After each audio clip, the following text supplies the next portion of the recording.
প্ৰথমতে মই এটা কথা ক'ব বিচাৰিম মিত্ৰতা সম্পৰ্কে 2020তো আমাৰ মিত্ৰতা নাছিল বিজেপিৰ লগত আৰু নিৰ্বাচনৰ পিছত পৰস্পৰ মিত্ৰতা কৰি পেলাই আমি একেলগে চৰকাৰ চলাইছোঁ। এইবাৰো আমি একেধৰণৰ পদ্ধতি লৈয়ে নিৰ্বাচনত অৱতীৰ্ণ হোৱাৰ এটা সিদ্ধান্ত লৈছোঁ বিজেপিৰ তৰফৰ পৰাও আৰু UPPLৰ তৰফৰ পৰাও। মাত্ৰ আমাৰ 2026লৈকে বিধানসভাত এলায়েন্স থাকিব, 29লৈকে পাৰ্লিয়ামেণ্টত এলায়েন্স থাকিব। তাৰমানে কিবা যদি আমাৰ মাজত মনোমালিন্য নহয় বা অঘটন নহয় 29লৈকে এলায়েন্সটো সুৰক্ষিত থাকিব। কিন্তু কাউন্সিল ইলেকশ্যনত এটা আমি পৰীক্ষাই কৰিব খুজিছোঁ যে কোন দলৰ কিমান ষ্ট্ৰেংথ নিজে নিজে টেষ্ট কৰে আৰু ইলেকশ্যনৰ পিছত আকৌ এটা সিদ্ধান্ত দেখা যাব। এইকাৰণে UPPL দলে নিজাববীয়াকৈ সব মানে 40টা সমষ্টিতে বৰ্তমানত প্ৰতিদ্বন্দ্বিতা কৰাৰ এটা সিদ্ধান্ত লৈছে। আমাৰ অধিকাৰো আছে, কাৰণ আমি BTRৰ মাটিতে জন্ম হোৱা এটা দল। তো এইটো আমাৰে মাটি, আমাৰে এৰিয়া। তো আমাৰ এৰিয়াত 40টা সমষ্টিত প্ৰতিদ্বন্দ্বিতা নকৰিলে কোনে কৰিব? আৰু বিজেপি দলৰ পৰাও কিবা এটা টাৰ্গেট লৈছে তেওঁলোকেও, বহুতকেইটা চিটত নহ'লেও মিনিমাম চিটত তেওঁলোকে প্ৰতিদ্বন্দ্বিতা কৰিব। 40টাত নপৰে যিটো আমি জানো। ইয়াত কোনো এটা অনিয়ম নাই আৰু ব্যতিক্ৰমো নাই। আৰু UPPL দলে এইবাৰ আমাৰ লক্ষ্য হৈছে কি 100 সংখ্যাগৰিষ্ঠতাৰ UPPL নিজৰে হ'ব লাগে। যদিও এলায়েন্স বা এটা মিত্ৰতাৰ চৰকাৰ গঠন কৰিব লগাও হয়, তথাপিও নাম্বাৰ UPPLৰ হাতত 100 সংখ্যাগৰিষ্ঠতা UPPLৰ হাতত নিজৰে থাকিব লাগে। এইটোৱে আমাৰ টাৰ্গেট এতিয়া।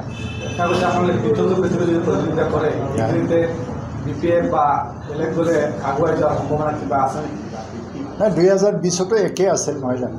আমি বেলেগ বেলেগেই প্ৰতিদ্বন্দ্বিতা কৰিছিলোঁ, কিন্তু তাত BPFও আছিল, কংগ্ৰেছও নাছিল বা অন্যান্য দল বা GSP আছিলে।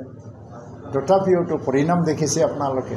আৰু এতিয়াতো UPPL আগৰ তুলনাত এইটো UPPL প্ৰথম আছিলে, তেতিয়া নতুন আছিল। এতিয়া UPPL আগৰ তুলনাত বহুত মজবুত আৰু BJPও মজবুত। সেইকাৰণে BJP UPPLৰে খাতাত যাব মেক্সিমাম চিটটো। 4-5টা চিটটো অলপমান ইফালে হ'ব পাৰে, কোনোবা দলৰ খাতাত যাব পাৰে। কিন্তু যিমান চিট থাকিব 30-35টা চিট হয় BJPৰ খাতাত যাব, নহ'লে UPPLৰ খাতাত। আমিতো UPPL হিচাপে 25টা মিনিমাম চিটটো জিকাৰ এটা সংকল্প লৈ আমি কাম কৰি আছোঁ। 25ৰ পৰা 30। গৌৰৱ গগৈ যেনেকৈ পোচাক চলাইছে বা মুভমেণ্ট কৰিছে, কংগ্ৰেছে আপোনালোকৰ প্ৰতি কৰিব পাৰে নেকি? কংগ্ৰেছ আহিলে আমাৰ ভালে হয়। মই আৰু বেয়া বুলি ধৰা নাই, কিন্তু গৌৰৱ গগৈয়ে যিটো এটা হাৱা পাই আছে মিডিয়াত, নতুন সভাপতি হিচাপে আদৰণি জনাই আছে, মানুহে গামোচা পিন্ধাই আছে, এইটো এটা মিডিয়াত পাই আছে। কিন্তু পলিটিক্সটো আপোনালোকে জানে ৰুট লেভেল যাবৰ কাৰণে এজন মানুহে নেতা হিচাপে প্ৰতিষ্ঠা পাবৰ কাৰণে কিমান বছৰৰ সংগ্ৰাম লাগে। তো এতিয়া ৰুট লেভেললৈকে জনগণৰ ৰাইজৰ মাজত গৌৰৱ গগৈ যিমান যোৱা বুলি ভাবিছে ইমান যাব পৰা নাই। আৰু BTR অঞ্চলত কংগ্ৰেছৰ অস্তিত্বটো নাই। আৰু কংগ্ৰেছে এইকাৰণে ইয়াত মই যিমান জানো 2-3টা চিট টাৰ্গেট ল'ব পাৰে, তাতকৈ বেছি টাৰ্গেট ল'ব নোৱাৰে। আৰু 2-3টাতো তেওঁলোকে জিকিব নোৱাৰে। আমাৰ ক্ষতি হ'ব বুলি কোনো কথা নাই।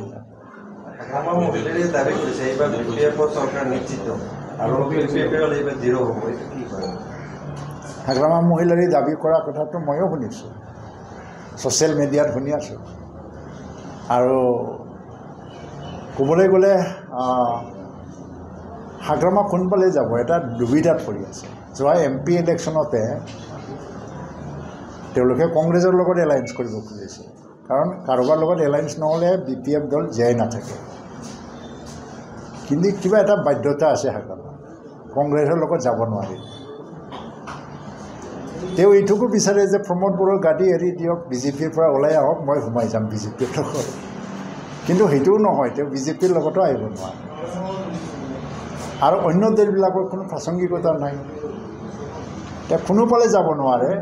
যাৰ বাবে আগৰমা মহিলাৰীয়ে অকল নিজৰে কথা কৈ আছে কিন্তু দলটো ভিক্টিম হৈ গ'ল BPF দলটো টোটেলি ভিক্টিম হৈ গ'ল এই সময়ত BPF দল কাৰোবাৰ লগত যোৱাৰ প্ৰয়োজন আছিলে কাৰোবাৰ লগত এলায়েন্স কৰাৰ প্ৰয়োজন আছিলে জীয়াই থাকিবৰ কাৰণে কিন্তু তেওঁ কৰিব নোৱাৰে এটা বাধ্যতা আছে আৰু বাধ্যতা তেওঁ নিজে ভালকৈ জানে আৰু এইকাৰণে BPF দল ভিক্টিমাইজ হ'ব গৈ আছে যাৰ বাবে এই পৰিস্থিতিটো দেখি পেলাই এজনৰ পিছত এজনকৈ BPF দল এৰি আজি চন্দন ব্ৰহ্মৰ নিচিনা কম্পাৰ নিচিনা মানুহে UPPLত যোগদান কৰিলে এটা সম্ভাৱনা UPPLৰ লগত আছে আৰু নিৰ্বাচনলৈকে এইটো বা কেইবাজনৰ লিডাৰ আহি যাব পাৰে তেনে ক্ষেত্ৰত মোৰ এটা সহানুভূতিয়ে থাকিব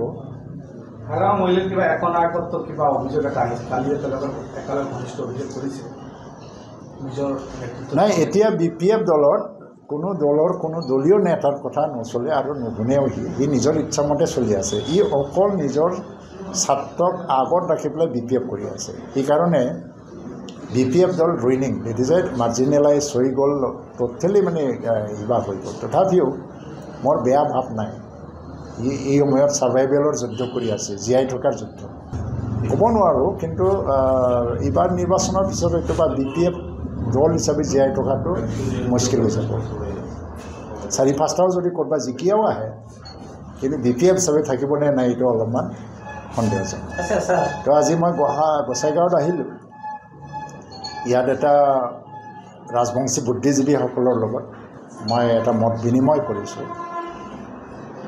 ইয়াত ৰাজনীতিৰ কথা মই প্ৰপাগাণ্ডাও কৰা নাই প্ৰচাৰো কৰা নাই কিন্তু বৰ্তমান সময়ত শান্তিটো আমি স্থায়ী কৰিবৰ কাৰণে য'ত এটা উদাৰীকৰণৰ প্ৰক্ৰিয়া চলি আছে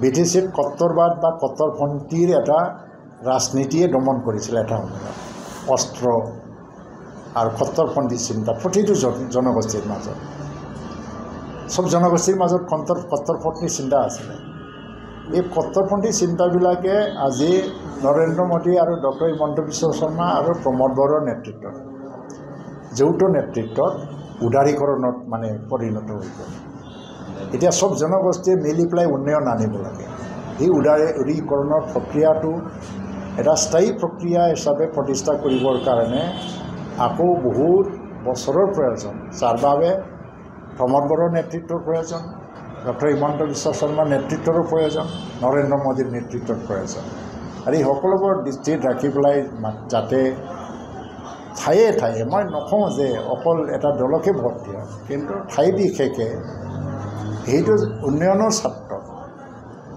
ৰাইজে যদি ৰাজবংশী ৰাইজেও যদি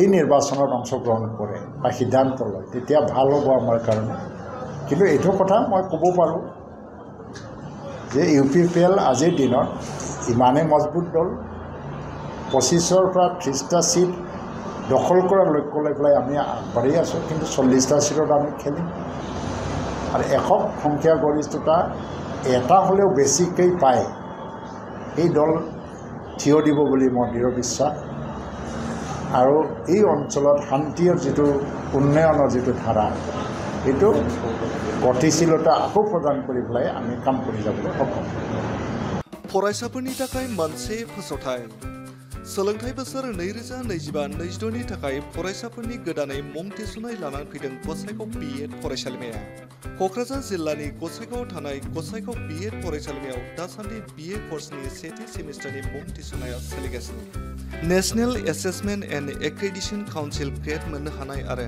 इउनिभार्सिटी ग्रेन्ट्स कमिसननिफ्राय 2F आरो 12B स्टेटास मोननो हानाय गसाइगाव BEd कलेजाव बर' इंराजि Assamese political science education economics आयदाफोरनि मुं थिसननायखौ लादों गुन गोनां फोरोंथाय होनायजों लोगोसेनो बे कलेजाव फरायसुला फरायसुलिफोरनि आलादा आलादायै हस्टेलनि खाबुबो दं आरो दानारि मासुला थानाय नङा बेजों लोगोसेनो ST SC OBC आरो माइनरिटी फरायसाफोरनि थाखाय स्कलारशिपनि खाबुखौ बे कलेजाव मोनफागोन जुदि नोंथाङा गसाइगाव BEd फरायसालिमायाव BA सेथि सेमिस्टारनि मुं थिसननायनि बागै आबुं बाथ्राखौ मिथिनोब्ला नैबे मबाइल नम्बर 8638077413 91011251558 नङाब्ला 8135989631 आव थोंजोङै फोनांजाब खालामनो हागोन।